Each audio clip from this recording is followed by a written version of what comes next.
Tem que ser Nos... resiliente. É isso aí. Bem, nós temos, a gente sempre costuma deixar uns 5 minutinhos, né? Para poder todo mundo. Eu dei mais uma reforçada aqui nos grupos e o pessoal vai entrando sempre também ao longo do início, assim, dos primeiros minutos, né? Esse é um tema, né, Nísio e Matheus, que foi muito bom vocês terem escolhido, Alex, porque parece uma coisa distante, né, o tema do Mercosul, mas as mudanças são bem importantes e já logo iniciam a ser praticadas, né? Então, realmente é bom a gente poder conhecer melhor, né? Então, esse tema tem relevância demais, do meu ponto de vista.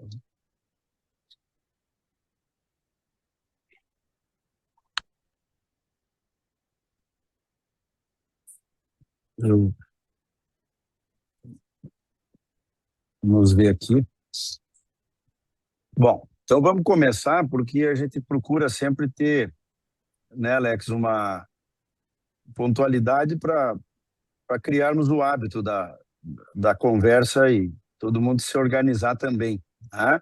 Já temos um bom número de participantes aqui, tivemos um maravilhoso número de inscritos, não sei ainda quantos chegarão, mas foi uma das maiores números de inscrição, isso que eu achei interessante, né? E a turma está chegando. Então, saudar o Anderson aqui também e cumprimentar, Alex, por esse belíssimo trabalho que você coordena dentro da associação, né? Que a gente tem visto muito bom resultado, né? E como eu falei para alguns, esse tema do Mercosul pode não parecer algo tão próximo, né? E no nosso ponto de vista é muito mais próximo do que todo mundo possa perceber.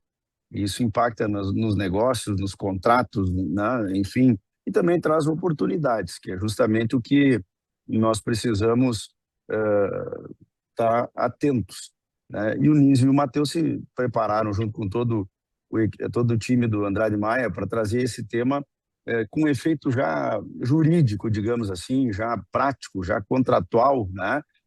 Eventualmente tributário, dentro do que a nova regra diz, né? E traz, portanto, é importantíssimo que a gente possa conversar. Então, Alex, eu dou aqui as boas-vindas e passo a palavra a você, que é o nosso coordenador aqui dessa academia que criamos ao longo do tempo e que tem funcionado e graças ao apoio voluntário do Andrade Maia. Então, é importante a gente dizer isso, né? O trabalho que vem sendo feito não tem nenhum custo para a associação, para o setor, né? Vejo aqui o Vitor Herman, que também da proteína animal, não consegui ler todos, mas alguns que a gente já pegou, então isso se amplia, né? E, portanto, parabéns aí, Nísio e Matheus, e muito obrigado aí por esse belo trabalho. Alex, tudo com você. Obrigado, Jerônimo. Um bom dia a todos. Saudar a todos os cerealistas, enfim, toda a cadeia agro que se faz presente no evento. E como o Jerônimo bem trouxe, a parceria a Sebra e Andrade Maia, que através dela a gente tem conseguido trazer todos esses assuntos que são relevantes para o setor e principalmente ao empresário que toma a decisão no dia a dia das empresas agro. Então, dessa forma, para a gente não se alongar muito, quero passar a palavra ao Nísio e ao Matheus, com um assunto extremamente relevante, como o Jerônimo bem colocou, que muitas vezes a gente olha lá longe e a gente não sabe o quão perto isso está. E nós, empresas que trabalhamos com importação e exportação, temos que estar muito atento a isso. Então, se faz o fórum e, por isso, as pessoas estão capacitadas, a exemplo do Nísio e Matheus, que vão estar falando conosco. Palavra é com vocês, fiquem à vontade, a sala é de vocês. Obrigado. Valeu, Alex. Obrigado, Jerônimo, também. Então, é um prazer estar aqui com vocês. Eu vou projetar agora a tela da apresentação. Eu quero que vocês confirmem se vocês estão enxergando ela. Eu vou só colocar aqui no formato de apresentação. E aí a gente vai.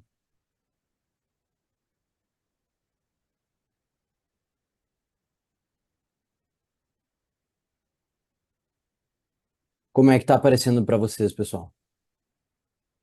Está aparecendo, mas não no formato apresentação. Isso, não tá no formato da apresentação nisso. Tá aparecendo só, mas como se tu estivesse olhando todos os slides, com a coluna à Uhum, esquerda. tá bem. Deixa eu ajustar só aqui, então.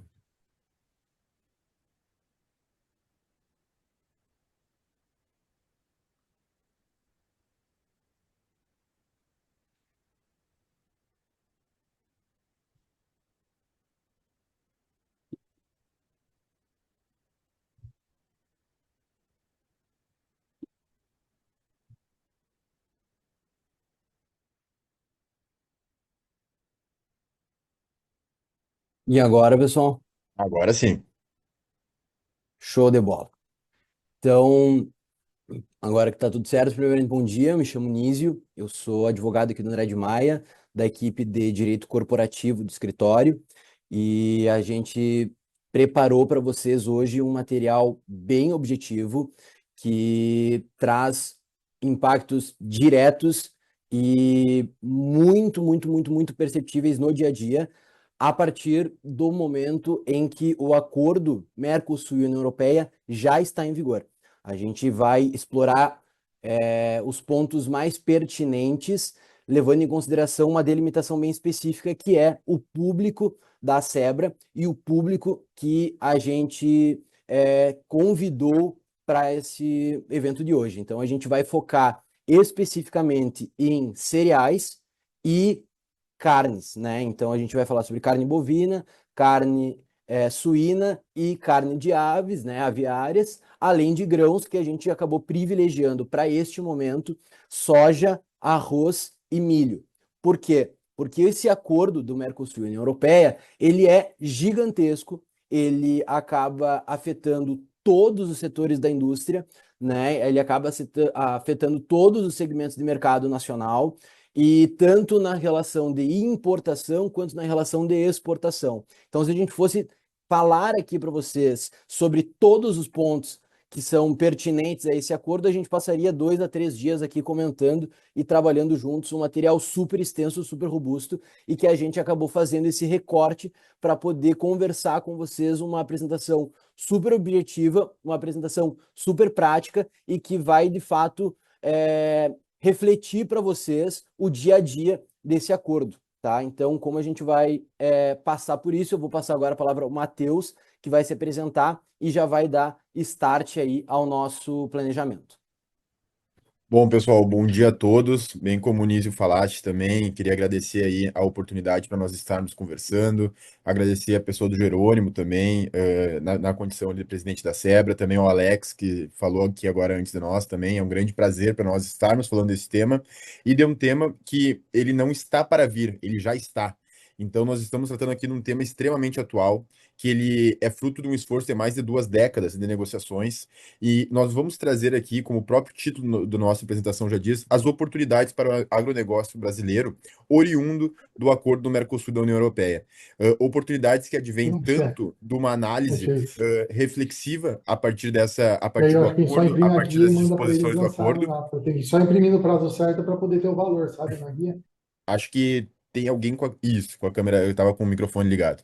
Mas tanto as questões de oportunidade referente ao acordo, como também algumas reflexões, alguns pontos sensíveis e pontos de atenção que precisamos ter para fins de que esse acordo possa, de forma efetiva, trazer benefícios e ter reflexos frutíferos para os negócios, reflexos frutíferos para que as oportunidades que possam vir dele possam ser aproveitadas. Então a gente já vai passar aqui para uma linha do tempo. E nessa linha do tempo, o Nísio vai falar um pouquinho para nós sobre como que se deu durante todo desde o início das tratativas da União Europeia com o Mercosul, de uma forma bem prática, até agora, até um ponto que nós estamos hoje com essa formalização deste acordo. Bom, pessoal, passando rapidamente, é um acordo que começou a ser negociado há 25 anos atrás, né? A gente teve mais de 25 anos atrás, ali em relação ao acordo de quadro de cooperação interregional de Madrid, que foi o start para a união entre esses dois blocos comerciais, né, que é o Mercosul e a União Europeia. A gente teve um grande hiato entre as negociações paradas e retomadas, que foram, de fato, efetivamente retomadas em 2016, e que a partir de 2016, então, a coisa começou a esquentar, e este ano, em janeiro, a gente teve a assinatura final do EMPA e do ITA. O que é o EMPA e o que é o ITA? É o mesmo acordo. O EMPA é o acordo geral, né? E a gente vai explicar um pouco melhor sobre ele depois. E o ITA é o acordo que já está valendo, que carrega as bases comerciais, que começou a valer, entrou em vigência, então, a partir do dia 1º de maio desse ano. Então, a gente já tem aí o ITA funcionando, né, atuando, inclusive o Brasil já perdeu algumas cotas por questão de não organização efetiva da exploração desses acordos, a gente vai explicar isso mais à frente, mas então sim, só para ilustrar para vocês que é algo que não saiu do nada, não começou agora, já vem há anos sendo discutido e já está em vigor, né? Então, já passando para a gente ir direto ao que interessa, né? Aqui a relação e o impacto da União Europeia, né? Da relação comercial entre Brasil e União Europeia. E aqui, de pronto, o que nós temos? Nós temos uma identificação do que nós estamos tratando, da relevância do que nós estamos tratando e da expressividade que esse acordo tem, tanto para o comércio do Brasil e do Mercosul, quanto também para a União Europeia. Nós temos aqui que o número de exportações para a União Europeia são de 49,8 bilhões de dólares. O número de importações da União Europeia são 50,3 bilhões de dólares. E desde já nós temos ali num saldo comercial um saldo negativo de menos 0,5 bi. E é justamente por conta disso que, durante muito tempo, o Brasil ele ficou indo atrás, instigando, suscitando a possibilidade de fechamento deste acordo. Justamente porque, a partir disso, nós teríamos entrada de muitos produtos e nós teríamos também, o que nós vamos explicar logo ali na frente, um valor agregado para nossos produtos que muitas vezes saem daqui sem este valor agregado. E nós conseguiríamos, através desse acordo, ter uma facilitação, ter portas abertas para fins dessas oportunidades poderem adentrar este mercado. Nós temos ali uma corrente de comércio que é avaliada, apurada em 100 bilhões de dólares a partir desses dois blocos, e nós temos hoje o maior acordo realizado pelo Mercosul através dessas tratativas com a União Europeia e o segundo maior da União Europeia da história. Então ele é um acordo que ele tem reflexos econômicos e justificativas econômicas. E é por conta disso de que todos os setores que são atingidos, todas as categorias e todos os segmentos, eles têm que ter um olhar para isso. Não só um olhar de cuidado e de atenção para o que está por vir, mas justamente pelos reflexos inerentes que isso vai trazer. Justamente porque as justificativas e os fundamentos para que este acordo tenha sido feito, eles possuem esses reflexos no dia a dia e das operações da sistemática dos negócios. Um ponto interessante é que esse acordo ele vem para ampliar uma base de negócios, de uma base de exportações que já estava ficando muito nichada, principalmente com a atuação e com a entrada mais forte, digamos assim, da China em relação à exportação e importação. Então, esse acordo que a gente vai explicar melhor ali à frente, ele facilita a relação comercial com a União Europeia, abre, a partir disso, um novo mercado para ser explorado. Um novo não, um mercado que nós já explorávamos, mas que a nossa taxa de exportação era muito menor que a nossa taxa de importação. Então, acho que esse acordo, neste momento, ele pode fazer com que a gente fique mais próximos de outros mercados e não só dependentes de um único mercado consumidor, como é a China, ou a África, ou outros países da América do Norte, né? Então a gente acaba acessando a Europa de forma mais facilitada. Bom, a gente tem aqui então 3 pilares que colocam e configuram esse acordo, tá? O primeiro pilar é o pilar comercial, que é o pilar que já está valendo, que é o pilar que é colocado pelo ITA, tá?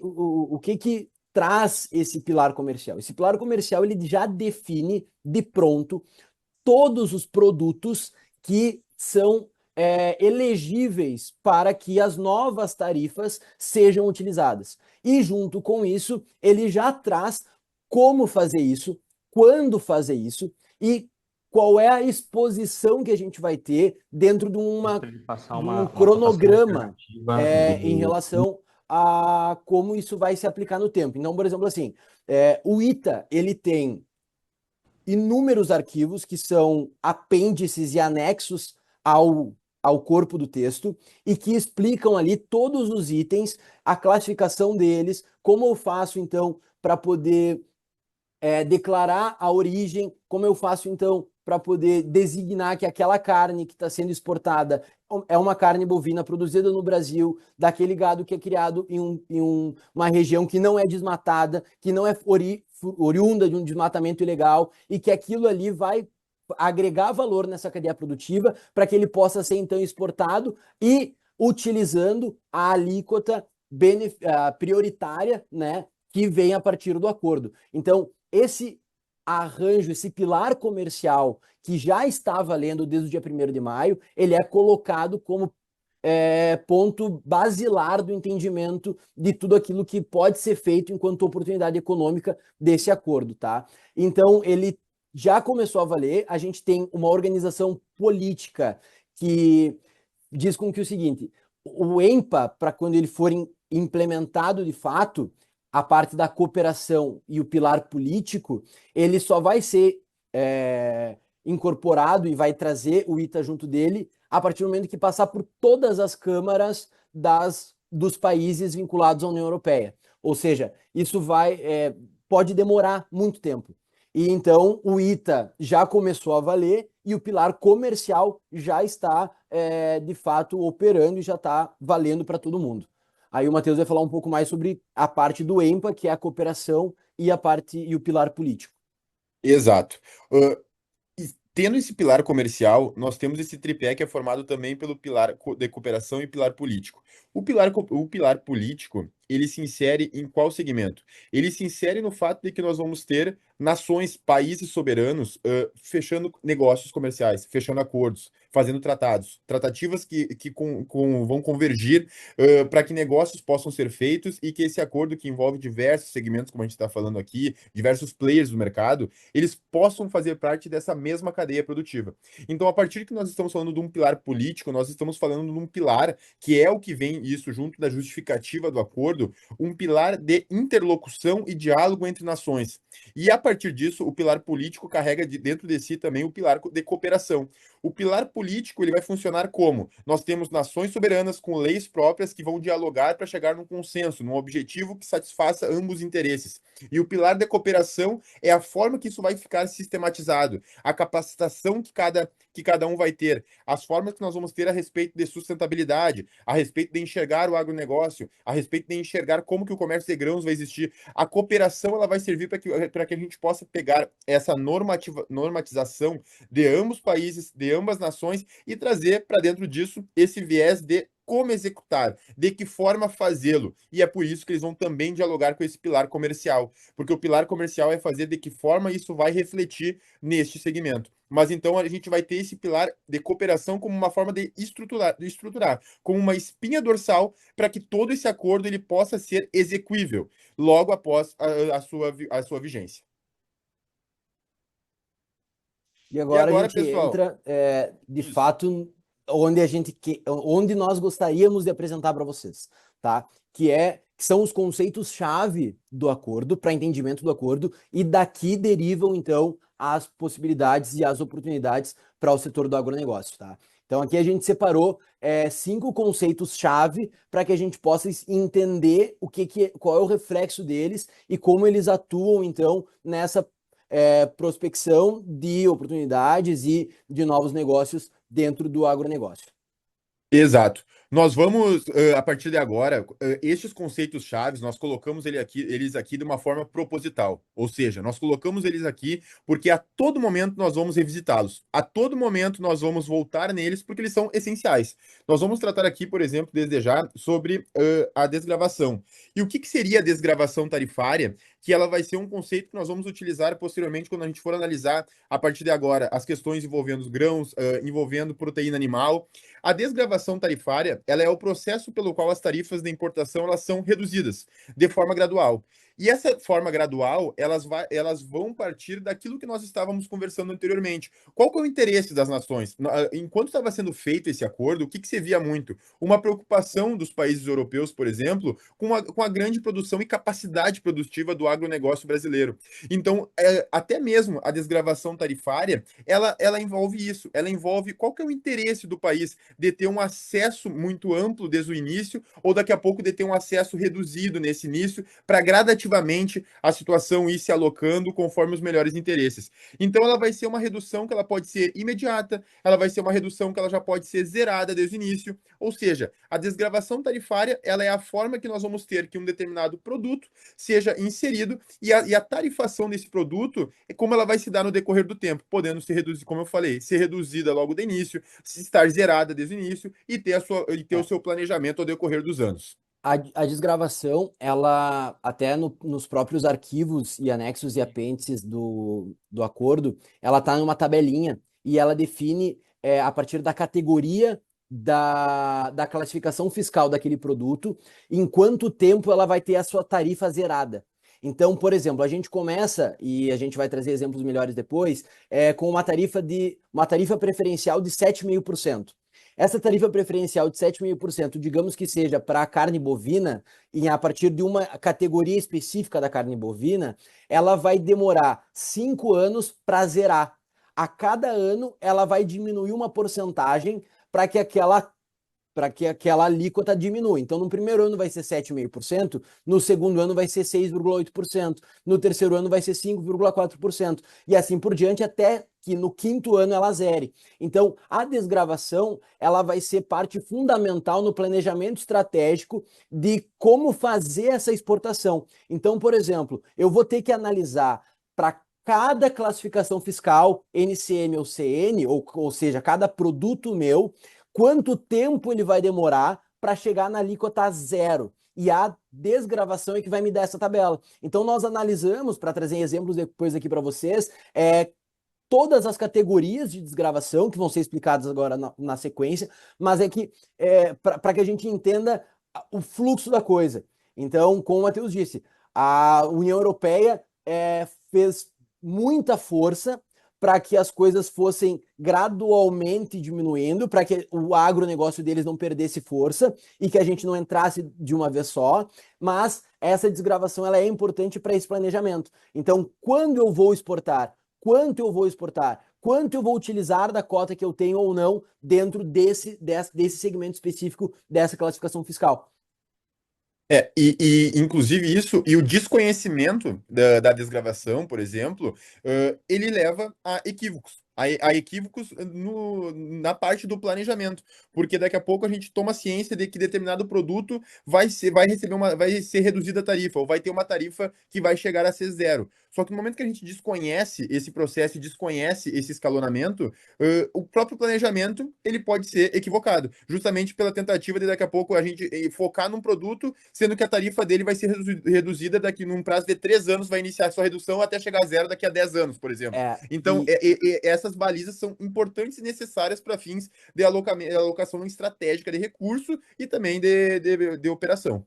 E uma coisa que nos preocupou nesse momento é que, por exemplo, nas matérias que a gente viu, inclusive matérias da CNN, a questão da desgravação ela não está muito bem determinada, porque a gente já viu em matérias que a matéria está trazendo para o ano de 2026 uma cota ou uma tarifa que vai ser a tarifa lá no final da desgravação, daqui 10 anos, daqui 8 anos, daqui 5 anos. Então, esse é um ponto fundamental de entender o planejamento, porque do que a gente pôde ler e o que a gente acessou de informação, ainda não está bem divulgado, não está bem difundido, e é uma informação fundamental para o entendimento. E que está completamente ligado, e agora que o Matheus vai explicar melhor, à classificação fiscal, NCM e CN. O que são isso? A gente vai explorar agora. Exato. Pessoal, o que seria essa classificação fiscal e o NCM? O NCM, até para a gente falar o que significa essa sigla, é a nomenclatura comum do Mercosul. E ela é fundamental para quê? Para que a gente tome ciência de qual produto e do que nós estamos tratando.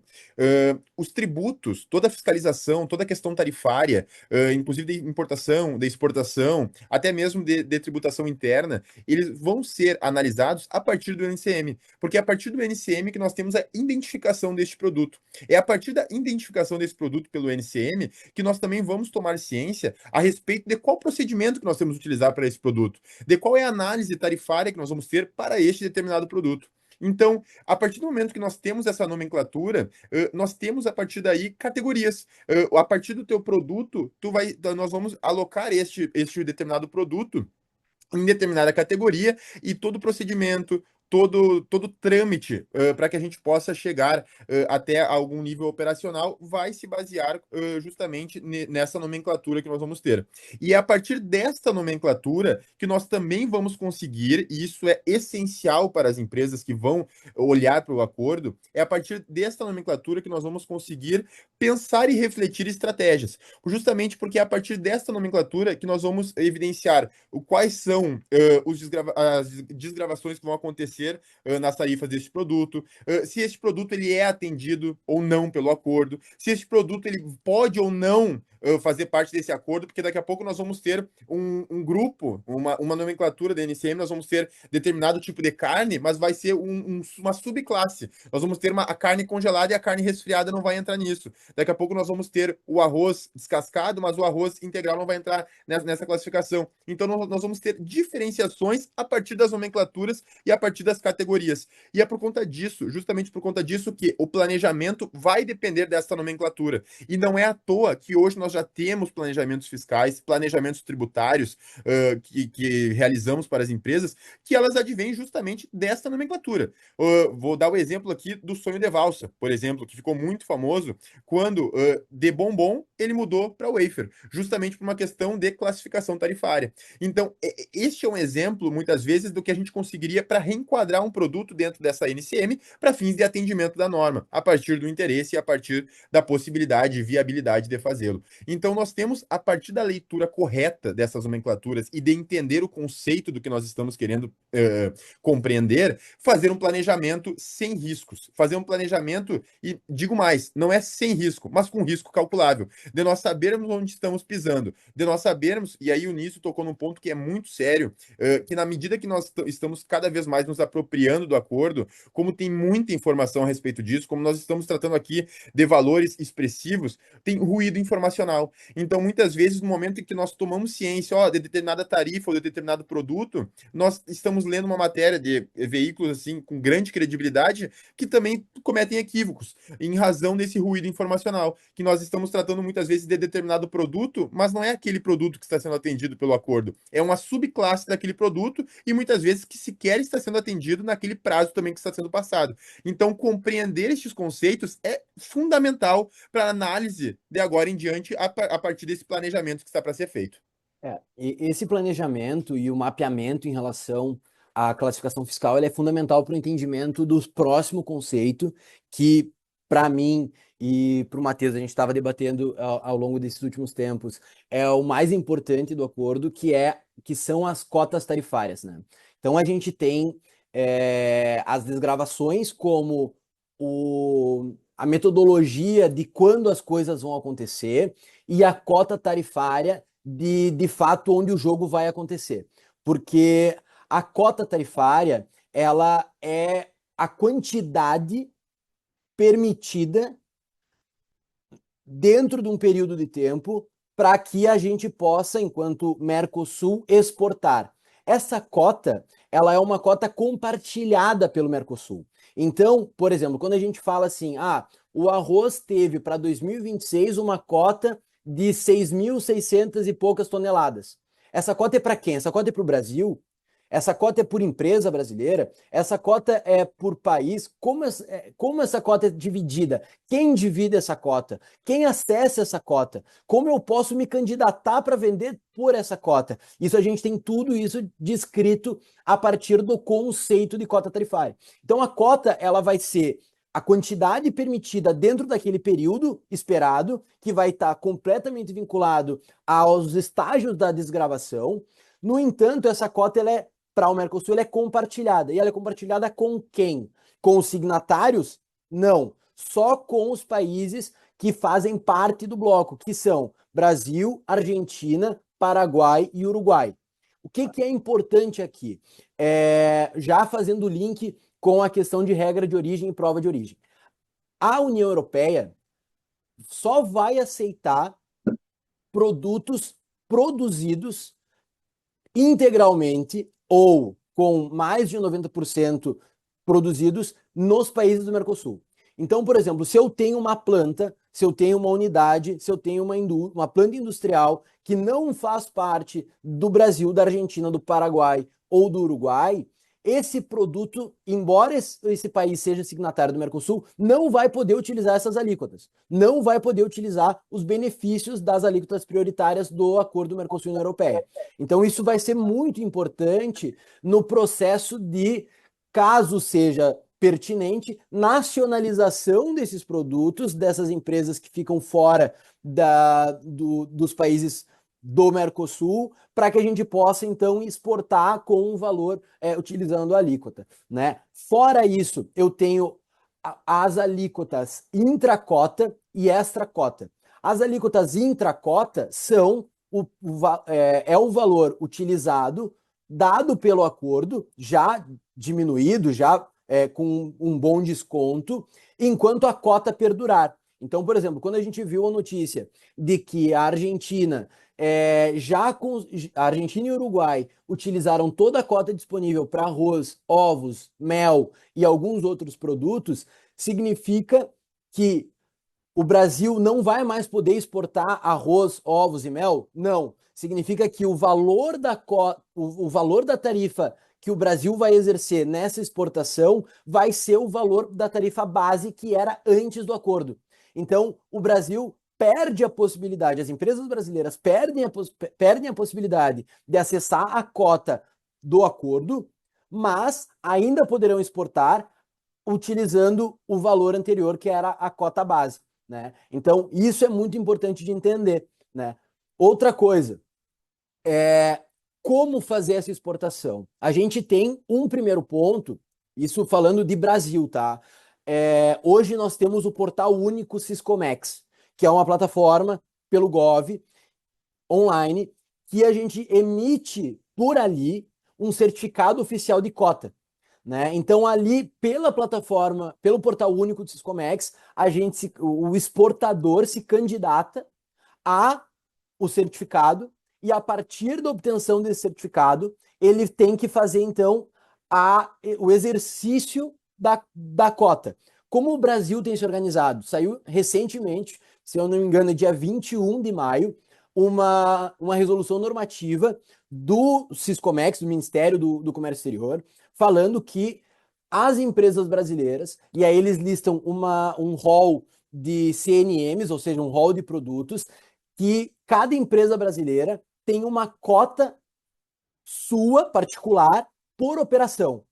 Então, a gente tem, dentro da cota disponível do Mercosul, na organização do Brasil, até esse momento, a empresa se candidata para o certificado oficial da cota, com o certificado, no momento que ela vai fazer a emissão das notas, com a autocertificação de origem do produto, ela vai, então, utilizar, e por operação ela tem um teto.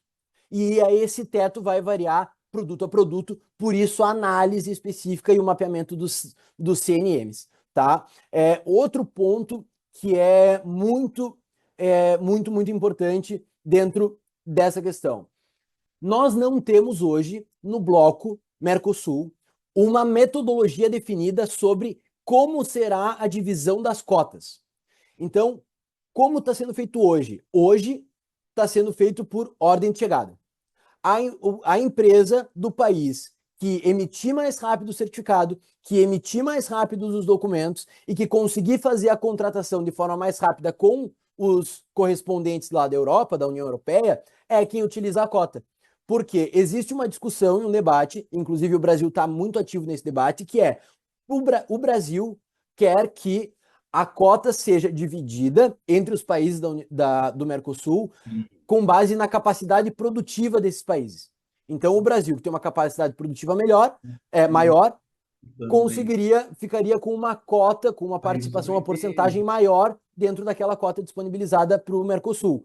Os outros países, Paraguai, Argentina e Uruguai, não gostaram dessa ideia e estão fazendo pressão para que siga como está, que é por ordem de chegada. Então, isso está acontecendo agora, é uma dificuldade que a gente está enfrentando e que como a Argentina, saiu uma matéria agora que ela começou a se preparar desde o ano passado e começou a divulgar essas informações para os seus empresários para como conseguir esses certificados e como conseguir essas habilitações para poder utilizar o acordo. E por isso eles saíram na nossa frente nesse momento.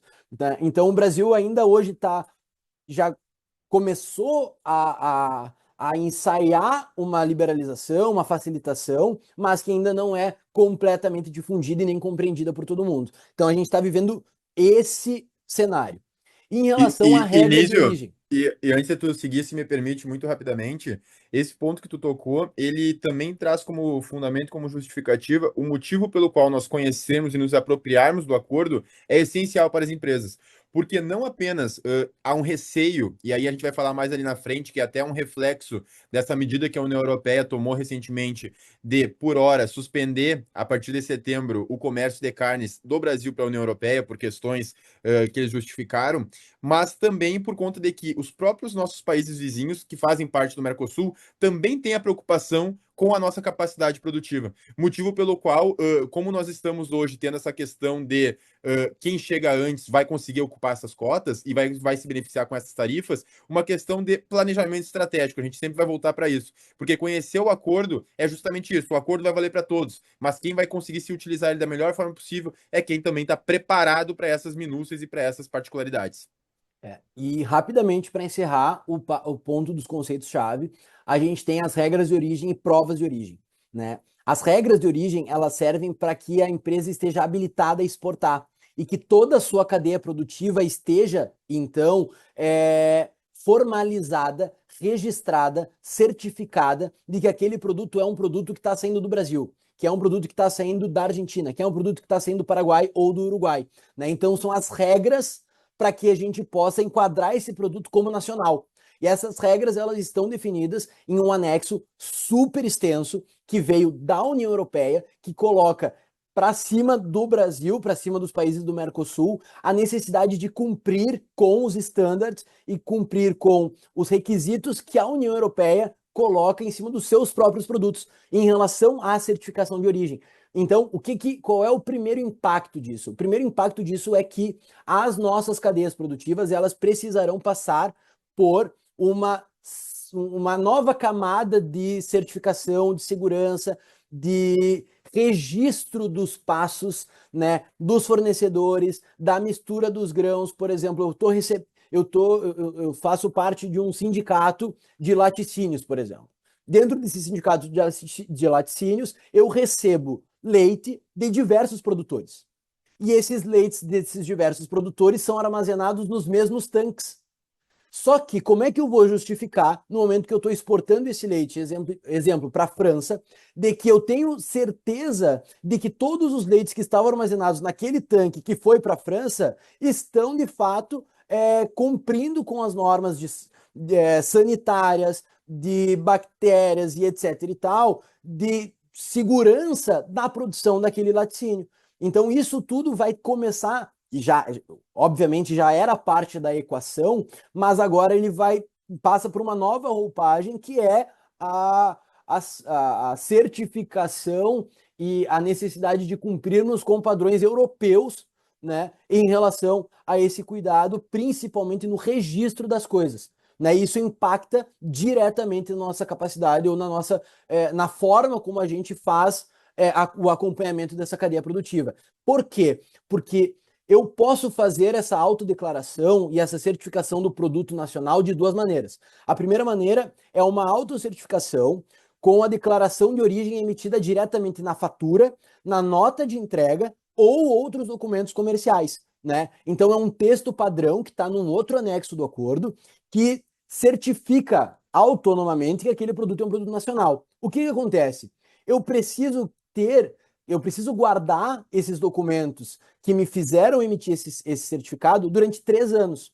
Durante 3 anos, o meu comprador lá da União Europeia pode vir aqui e me pedir a minha cadeia produtiva, a minha cadeia de fornecimento, para analisar se de fato aquele produto foi feito de acordo com as normas sanitárias da Europa e se o recolhimento, então o pagamento da tarifa foi feito adequadamente.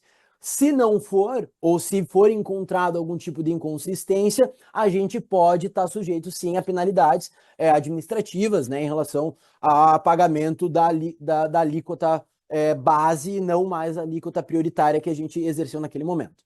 né? Então essas provas de origem, elas têm, via de regra, a duração e validade de 12 meses, com essa guarda documental obrigatória de 3 anos, especificamente para produtos do Mercosul.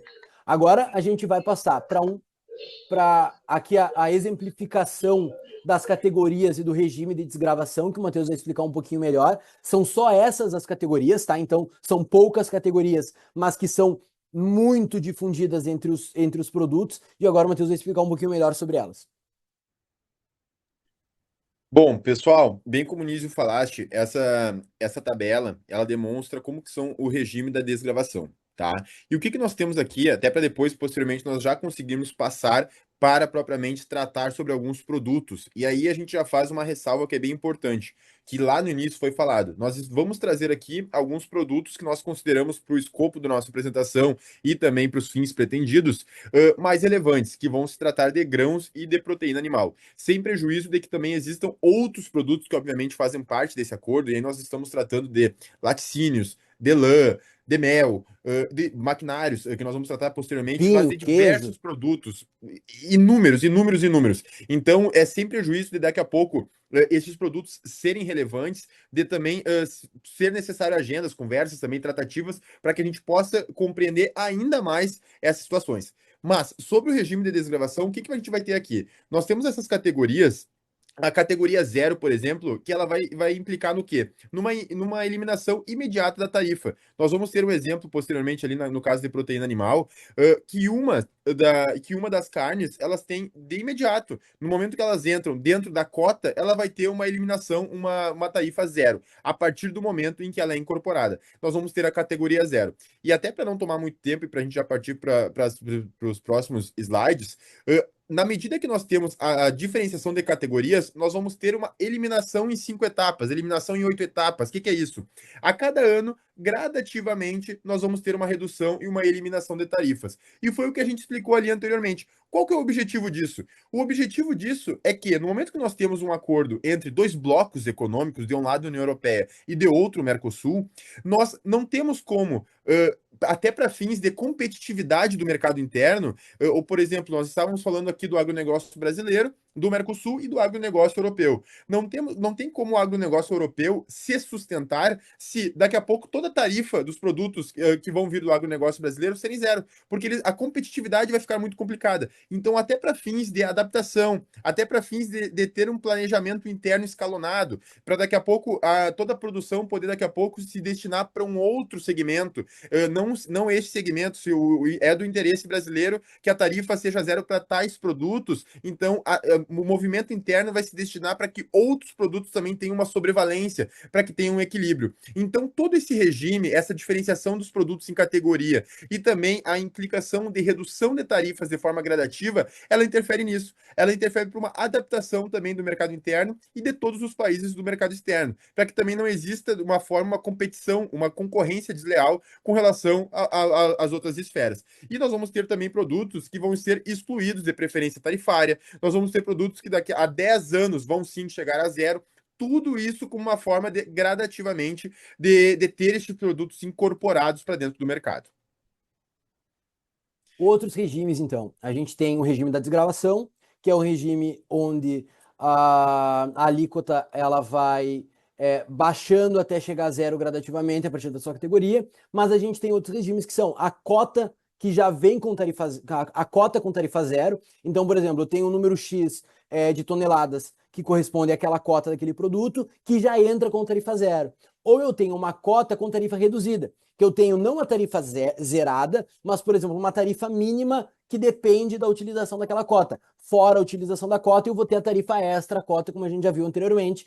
E a gente vai ter também um regime que é o da margem de preferência, que é uma tarifa única, que não depende de cota e que também não depende da desgravação, que ela só vai se manter dentro daquela margem e que ela vai sendo utilizada de acordo com a necessidade de exportação do empresário brasileiro.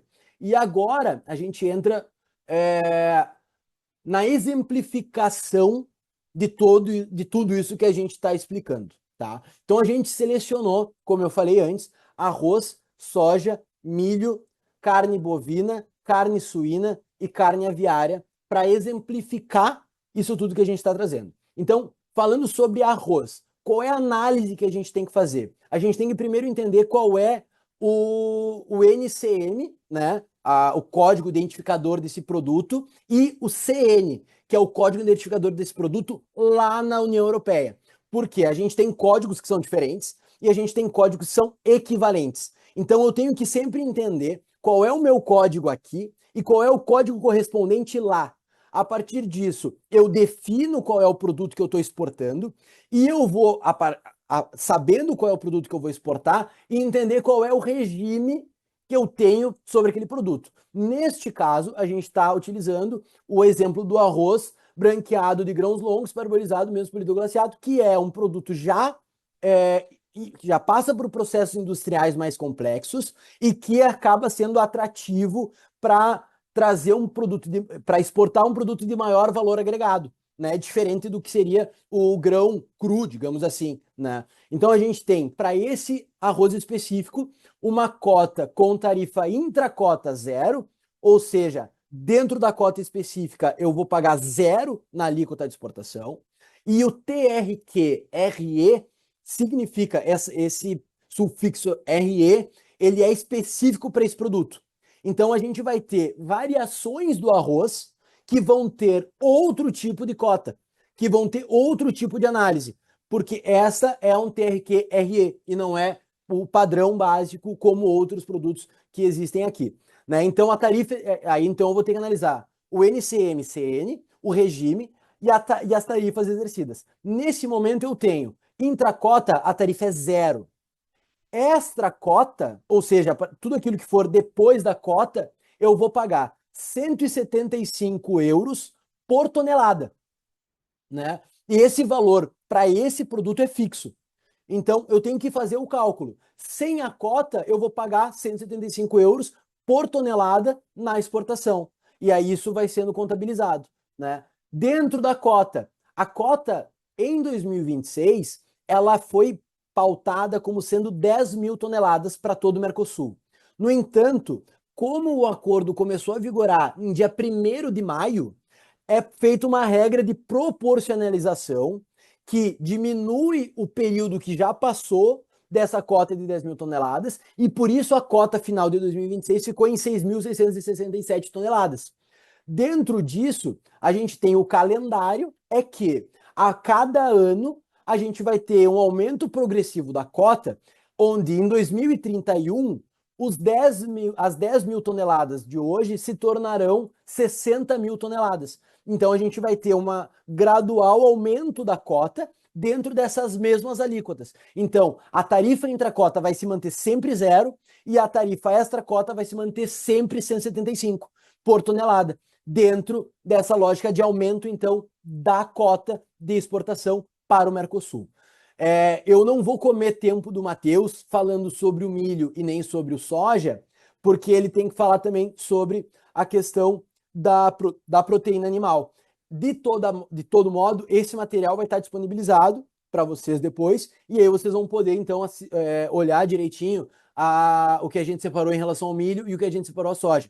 Eu acho que o Matheus pode tocar aí direto a questão da proteína animal para a gente já se encaminhar para o final. Perfeito, pessoal. Pegamos duas pessoas hoje que gostam de falar e o tema é bom também, a gente vai conversando bastante. Mas, pessoal, a questão da proteína animal, como o Nísio já antecipou agora, é um dos segmentos que mais podem ser avantajados na medida em que as oportunidades forem bem aproveitadas. E antes de eu traçar agora a respeito da carne bovina, suína e aviária, que na verdade eu vou antecipar aqui da carne bovina e os exemplos eles vão ser semelhantes aos demais, porque cada um vai ter a sua caracterização. Eu acho que é muito importante, e aí a gente vê como que o cotidiano vai moldando também a prática. 2 semanas atrás começou a sair nos noticiários o fato de que a União Europeia suspendeu o Brasil da lista de países autorizados a exportar carnes e produtos de origem animal, como uma medida que entrava em vigor a partir de 3 de setembro de 2026. Essa restrição ela trouxe como uma justificativa devido a falhas apontadas pelo bloco da União Europeia no controle do uso de antimicrobianos na pecuária. E por que eu trouxe umas aspas quando eu falo dessa justificativa? Porque, na verdade, essa decisão ela foi tomada logo após o acordo do livre comércio ter vigência, logo após a formalização. E ela foi vista muito como também uma represália política, tentando agradar e tentando satisfazer os interesses dos agricultores e pecuaristas da União Europeia, pelo fato de que eles se viram extremamente prejudicados ou, no mínimo, receosos com relação a essa situação. Então, esse parêntese ele é necessário até para a gente ver de que forma essa situação é posta na prática. Com relação à carne bovina e também com as demais, nós temos um cenário em que... Só um pouquinho. Vocês estão me ouvindo, pessoal? Eu sim, Matheus. Tá, perfeito. Nós temos um cenário com relação à carne bovina, que qual que é o regime que nós vamos ter? Um regime com cota com tarifa reduzida. O que isso quer dizer? Que nós temos, antes do acordo e antes da aplicação da cota, nós vamos ter um percentual, uma tarifa que chega ali em 12,8%. Este 12,8%, ele vai ser com o valor específico para euro a cada 100 quilos, certo? Conforme o corte extra cota. Dentro da cota, essa tarifa vai ser reduzida. E essa tarifa vai ser reduzida para quanto? Essa tarifa ela é reduzida para 7,5%. Com isso, nós temos um diferencial de tarifa considerável, só que esta tarifa de 7,5%, bem como foi falado anteriormente ali pelo Nísio, é dentro da cota. E qual que é essa cota? Essa cota é de 99 mil toneladas por peso de carcaça equivalente. 50%, 55% dela resfriada e 45% congelada. Então, ao final do quinto ano, em 2031, a gente vai chegar a esta redução de tarifa a 7,5%. Certo? E nós temos também um volume progressivo, ou seja, este valor, essa quantidade de 99 mil toneladas ano, vai ser no ano 5. 2026 é considerado o ano 0, ano em que o acordo foi firmado. Então nós vamos ter 2027, 28, 29, 30, 31, chegando ali no ano 5 com essa quantidade, com esse percentual. Pode passar, Nísio, nos próximos, que eu vou só também, de uma forma muito célere, só colocar também a carne suína. Ela é bem similar, nós vamos ter também uma cota com tarifa reduzida e todas essas questões da tarifa, ela vai se aplicar também à carne suína. Nós temos na carne suína uma evidência que permite visualizar como o acordo ele é vantajoso também, porque nós temos hoje um valor em média referente à tonelada de 86 euros e que vai chegar na intracota, ou seja, quando for possível se utilizar da cota do acordo, em 83 euros por tonelada. Então, é um valor expressivo de diferença e que consegue chegar nesse número. Aqui é importante para visualizar é que assim, hoje para alguns tipos de carne ou alguns enquadramentos de produto de carne suína, o valor específico de euro, ele é 86 euros a cada 100 quilos de carne. E a cota permite que a gente faça a exportação utilizando o valor de 83 euros por tonelada de carne. Então, tem uma diferença de alíquota que ela é gigante, né? Então, eu tenho quase 10 vezes mais o valor da alíquota extra-cota para alguns produtos do que o valor da alíquota intracota em algumas questões, alguns produtos da carne suína. Então, para a gente entender que, de fato, o impacto positivo em relação a ser atrativo vender para a Europa, ele aumenta muito. Então, eu passo a, dentro da cota, vender por 10 vezes menos do que o preço que eu exercia antes, porque antes ele é colocado e é cotado em valores de euro, né, um valor específico de euro a cada 100 quilos, e a alíquota intracota me permite que eu pague 83 euros por tonelada, né? Então essa diferença ela faz com que a gente entenda também a dimensão de quanto se pode economizar, de quanto se pode tirar proveito desse acordo. Não sei se quer passar pela carne de aves, Matheus, a gente já pode passar para... A carne aviária, eu acho que é o único apontamento que eu acho que é muito interessante nós fazermos, diferente das outras duas, é o regime. Porque a gente pode verificar que é a cota com tarifa intracota zero, com uma tarifa intracota zero imediata. Ou seja, desde já, nós já temos a possibilidade, a redução dessa tarifa para zero. Até como também, dentro de tudo aquilo que nós estávamos tratando anteriormente, metodologia de satisfação de interesses, ou seja, a metodologia de identificar espaços para que essa tarifa possa ser reduzida desde já, tá? Então, mas a gente pode passar já para ir para o próximo.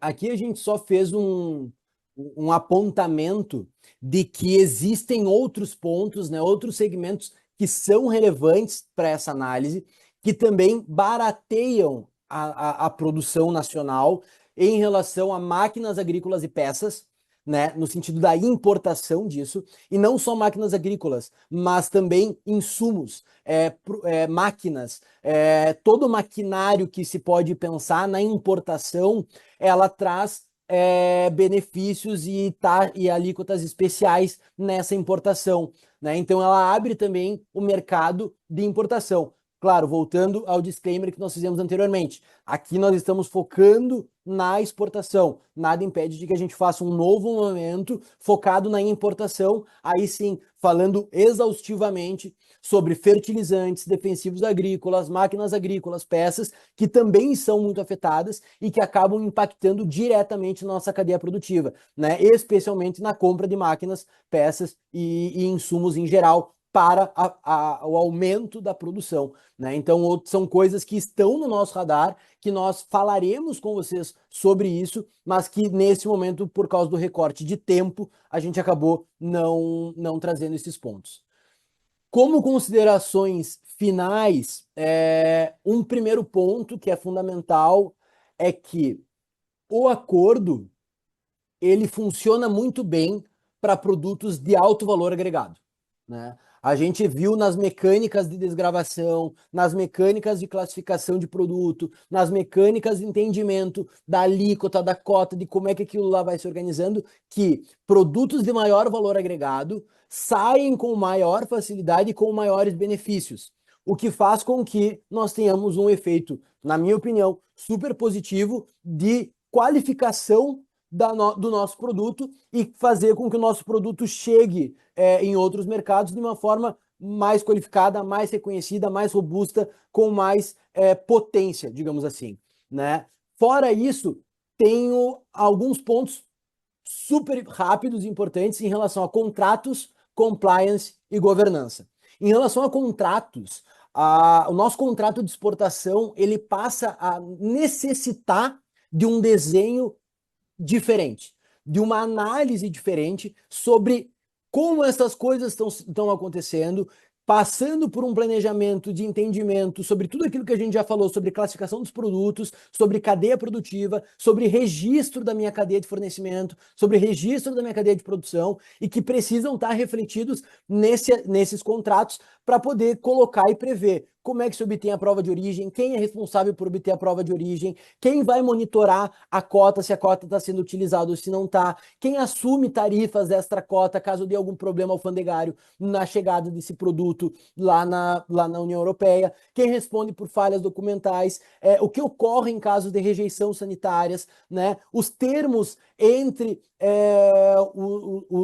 os signatários desses contratos, como é que vão ser resolvidas determinadas disputas, né? Tudo isso passa a ser necessário se pensar a partir desse novo acordo, ou seja, a gente vai precisar revisitar contratos para poder, então, ter uma efetividade maior nessa nova exploração de mercado.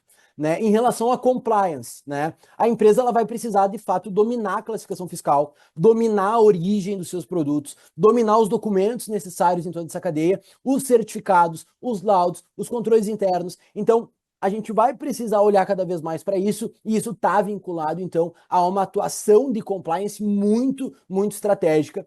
E aproveitando agora a questão da governança, e que, em palavras diretas e curtas, esse acordo ele tem que ser tratado de cima para baixo, né? As oportunidades mapeadas a partir desse acordo, elas são bem positivas e elas têm que ser entendidas de fato de cima para baixo, estrategicamente e fazer parte, então, de uma organização de governança, de tirar um momento para olhar para esse acordo e entender como, de fato, a gente pode tirar proveito disso e pode fazer com que isso vire para nós um ganho estratégico de mercado, de posicionamento, de reconhecimento e de abertura de novas oportunidades de negócio em um mercado que é gigante, como a gente já viu, e que até agora é pouco explorado, porque como a gente viu lá no início, nós temos um déficit de exportação, a gente importa da Europa muito mais do que a gente exporta, e esse acordo, da forma como ele está desenhado, ele abre a possibilidade de que o Brasil, de fato, assuma esse protagonismo na exportação.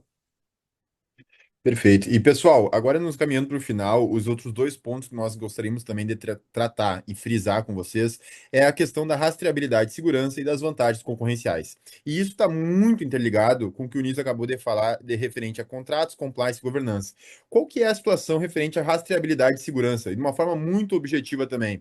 O acordo, ele não vai apenas bonificar quem produz mais, quem consegue fazer o melhor preço, mas ele vai também favorecer quem consegue produzir, documentar, dar uma segurança de toda a cadeia produtiva, assegurar de onde vem, para onde vai, quem que esteve neste processo, e tem como comprovar quem esteve, ou mais importante ainda, quem não esteve, de que forma foi feito, ou de que forma não foi feito, quais são os elementos que nós conseguimos demonstrar para fins de identificar que esse produto seguiu todo o trâmite necessário e correto. Então, isso é uma forma também de aprimoramento de um ativo estratégico que é o agronegócio brasileiro. E isso vai ser uma situação que vai ser exigida pelo governo europeu e vai ser exigida por este acordo. Já está sendo. E o Brasil, ele está caminhando nesse sentido. E é por isso que a gente diz, olhar para isso é também colocar o foco neste acordo. É fazer algo que já está dentro do cenário brasileiro como um ativo inigualável, que é hoje o agronegócio brasileiro, mas tornar isso mais estratégico ainda para alcançar esse ápice que o acordo proporciona e essas oportunidades que também se abrem a partir desse acordo.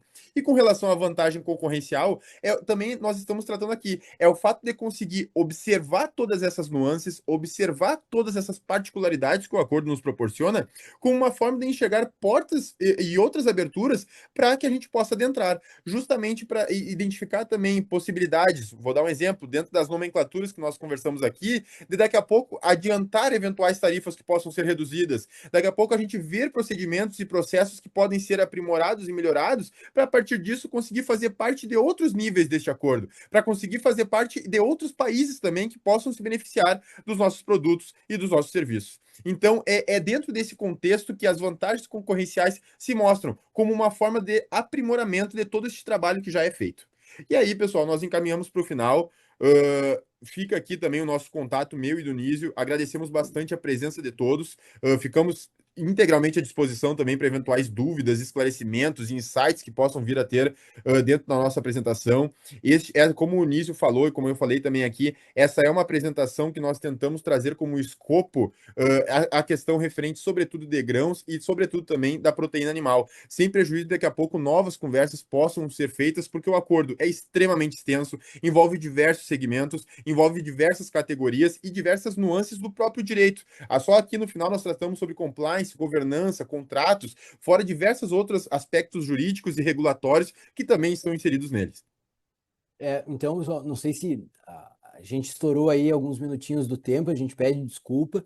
É um assunto bem extenso e pertinente, mas a gente agradece a atenção de todos aí que se mantiveram até o final.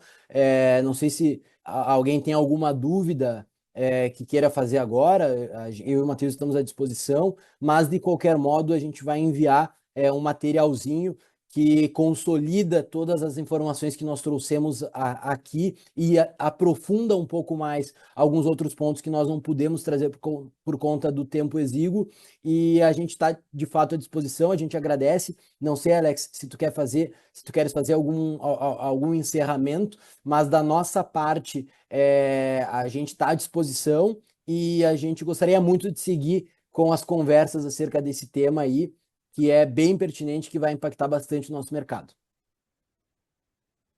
Nísio, Matheus, agradecer a vocês, né, pela bela explanação do tema. Eu acho que é um tema que tenho certeza que muitos dos empresários ficaram com algumas dúvidas ou com algumas curiosidades sobre eles, e eu acho que é aí que vem. Vocês podem ficar à vontade através do canal que a gente tem de acesso junto à Andrade Maia, hoje é nossa parceira via SEBRA.